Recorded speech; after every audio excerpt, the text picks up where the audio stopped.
You know, there's one thing that every gearhead just dreams about doing, and that's running his vehicle wide open down the road.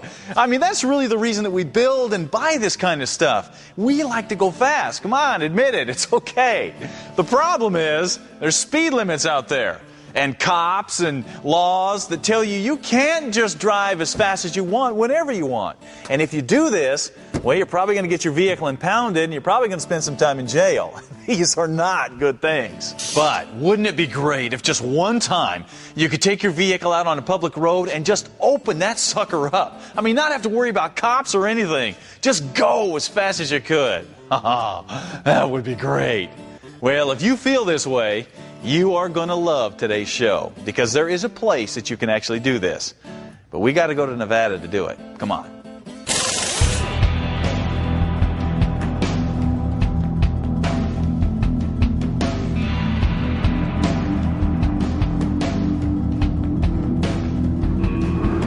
The event is called the Silver State Classic Road Race, and it happens twice a year as hundreds of racers and their machines descend on the tiny town of Ely, Nevada, with one goal in mind: to go fast, really fast, on a public highway.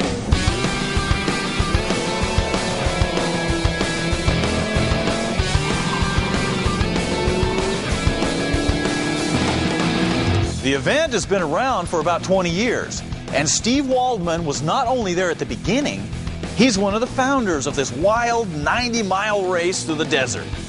The town was depressed, the mines were shut, so of course when they found out that we were going to be bringing a certain amount of tourism, they said, hey, great. And in 1988, in September, we started with 51 cars.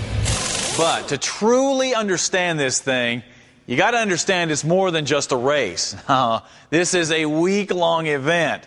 And if you want to be involved in it, the first thing you need to do is get yourself a car together. So, for this year's race, we hooked up with our buddies at K&N, since they not only run this race every year, but they also offered to let me drive this killer 55 Chevy in the race, since I promised to treat it with loving care and not scratch it.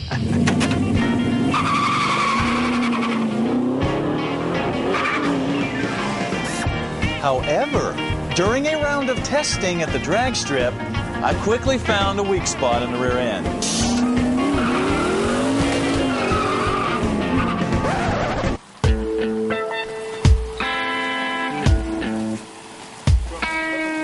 Back at the shop, a quick examination revealed that a weak weld in the housing had broken and allowed the axle to move, resulting in some bent four-link bars. Unfortunately, this put the status for the 55 in question for the Silver State.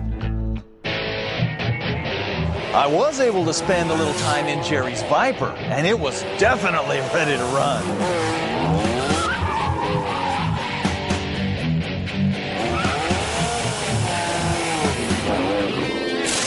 When the week of the race arrives, people start to descend on the town of Ely in swarms, and that's when you really start to see the diversity of this event. You never know what you're going to see. Vipers, Corvettes, Lamborghinis, all kinds of exotic vehicles.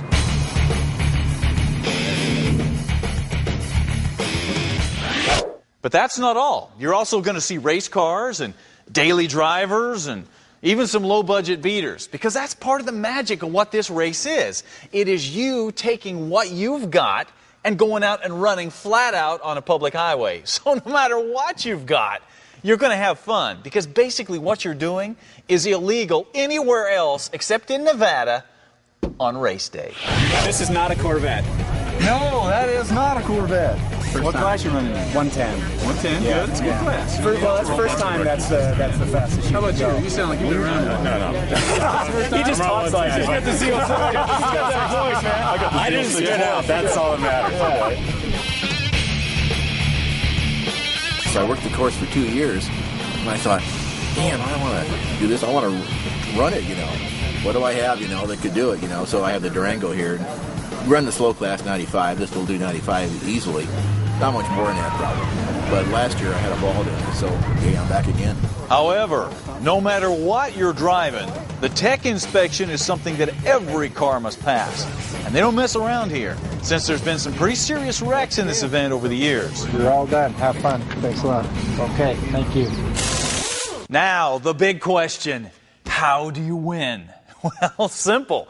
You're racing against the clock, so you have to nail the average speed of your class to win your class. Not that easy to do over 90 miles of two-lane highway. Now, the classes run from 95 miles an hour all the way up to the unlimited class, and those guys are really hauling. Now, that's another thing. You can't just go out and drive like Bonsai Joe here. No, man. You've got to do it safely. Remember, this is really an outlaw race. There have been people die in this thing over the years.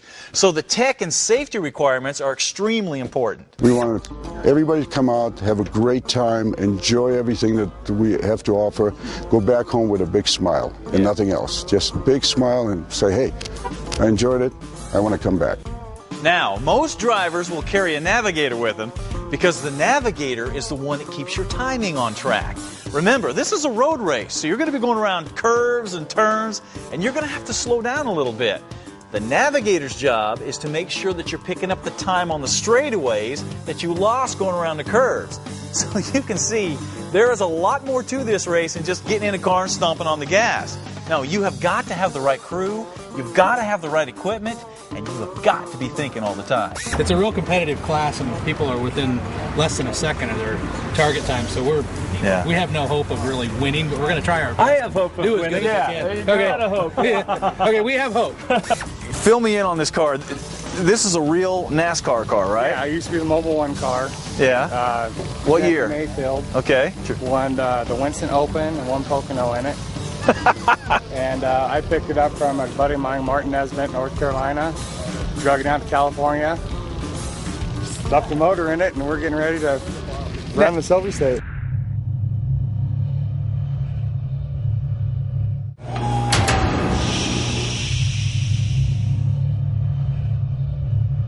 You know, one thing that people don't realize when they set out to run the Silver State Classic Road Race in Nevada is that it's more than just a single event. Wow, it's 3 days of all kinds of events, starting with a parade through Ely, Nevada to celebrate the town and the event. And people come from all over the country to see it.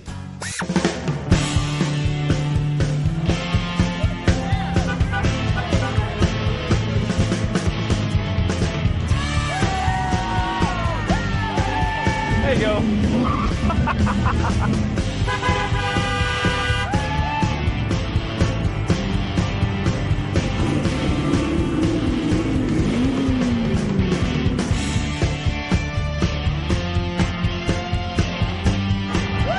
I'm on Gears TV. At this point, the events start to happen pretty fast, and the tech inspectors jump into action as they inspect the cars that are running the Z1Z. Rocks in the tires, nails, loose valve stems. Just make sure his tires are perfect. We're on die down there. Essentially what we're looking for is to see that all the safety equipment is in place, such as the chin strap, that it's secure, that they have the proper type of harness in place, that they don't have any projectiles inside the car. Now, this is a race that allows you to see how fast you can take your car from zero, blast up to 100 miles an hour, and then bring it back to zero. They follow that with the Z2Z race, which allows you to hit 200 miles an hour before hauling it back to a stop. And this race can get pretty wild at the top end.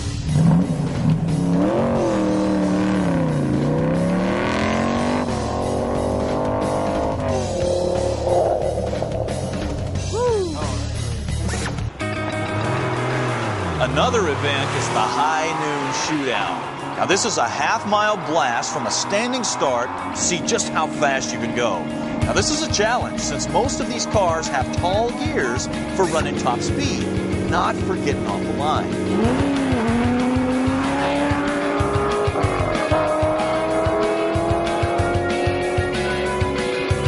Now, since the 55 Chevy was lacking the proper safety equipment to run any of the races, I jumped into K&N's hot-rodded Mitsubishi Evo and ran that.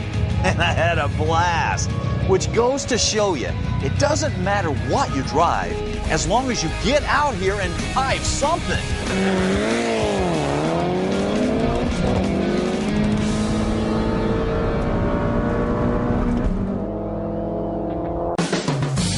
However, on the way back to town is when the 55 got its revenge on me. When I rumbled past the local cops a good bit north of the 25-mile-an-hour speed limit. Hello, sir. And there's nothing like a bright orange 55 sitting on the side of the road to attract even more attention. Well, looks like the tags are expired and the insurance is expired. So, I don't know. How many are back there?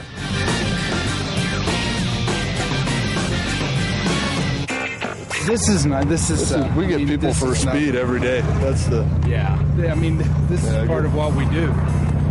We're like big referees out here in a football game, or referees in a big football game out here. We keep everybody on the same keel, on the same speed.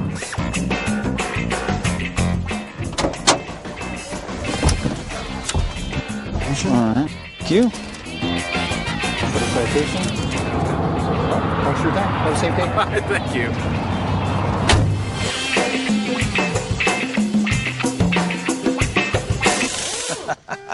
In spite of getting a ticket, man, we still had a great day, ran the races, the cops were cool. However, there is one other rule that you need to know about. If you get a speeding ticket while you're in town for the race, it automatically disqualifies you from the race. Just something you need to know about, because this little piece of paper here will definitely ruin your weekend. And you do not want that to happen. We're about to show you why.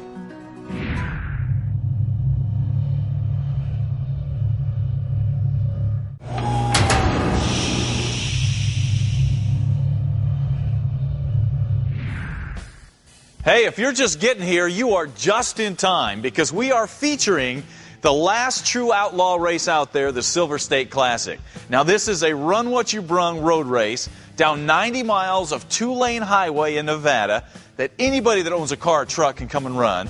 And you're running with the coyotes and the jackrabbits and the birds and all the other wildlife that's there in Nevada. Yeah, this is a wild event. Check it out. On the morning of the running of the Silver State, things get started early as the cars line up in Ely, Nevada, and then head down the road to where the start of the race is. Then, just on the outskirts of the tiny town of Lund, right next to the middle of nowhere, the cars are lined up in classes, and everybody anxiously begins waiting the start of the race.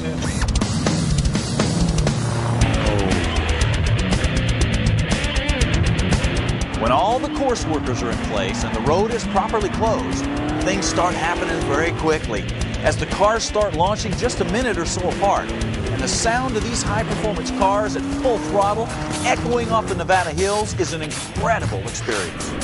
You know, we've all seen cars on racetracks going over 200, but I'll tell you, when you see some of these guys coming down the highway for a mile or so at 200 plus miles an hour, it just makes the hair stand up in my neck, I'll tell you that.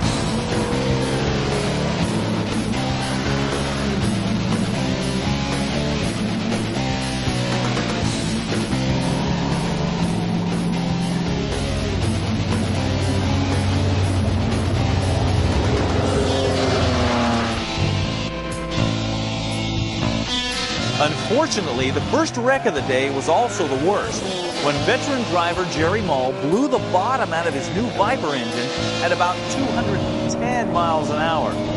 Even though he flipped the car and there was a small fire, Jerry walked away with no injuries. This is a big testament to the stringent safety rules and regulations that this event requires.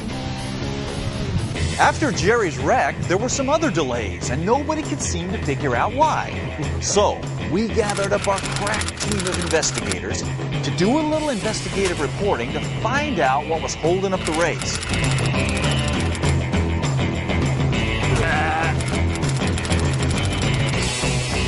What we found was a simple case of miscommunication. South Narrows, come in, over. South Narrows, come in. South Narrows, South Narrows. With that out of the way, the race was resumed. And once again, the Nevada desert and the surrounding hills roared with the sounds of screaming engines as regular people drove street-legal vehicles down a public highway at 3 or 4 times the posted speed limit. Is this cool or what?